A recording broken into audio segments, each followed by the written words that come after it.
In this Premiere Pro quick tip, we're going to look at automating audio.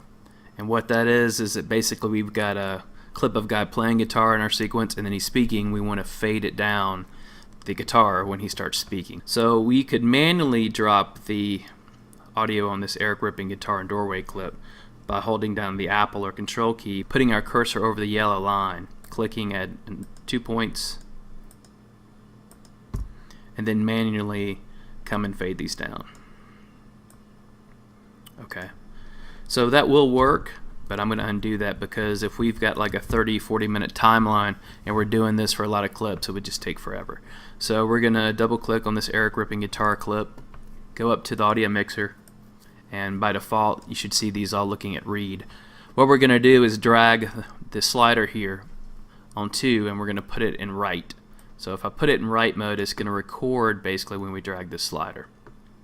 We also need to go to Premiere Pro Preferences, go to Audio, Linear Keyframe Thinning. You want to make sure that minimum is checked and make this around 400.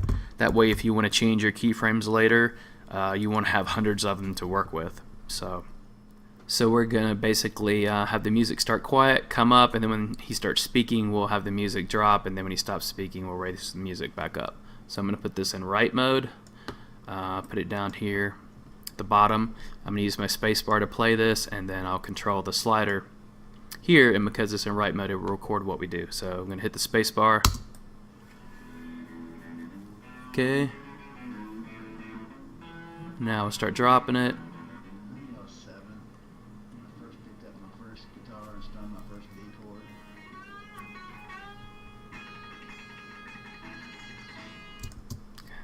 Okay, so let's go look at this. Come down here to Audio 2. You don't see anything here, and that's because we're looking at clip keyframes. We need to be looking at track keyframes. So we can see we've actually recorded keyframes. I'm switch my tool back here. We've actually recorded keyframes, so if we wanted to, we could come to a keyframe and say delete it, or we could adjust it. You can see that just by right-clicking on it, and we could actually move it around. Okay. If you want to get rid of these keyframes, you need to switch back under the little keyframe show keyframes button, go back to clip keyframes or clip volume, right click, say remove effects, volume will be checked, hit OK, and that will remove them for you.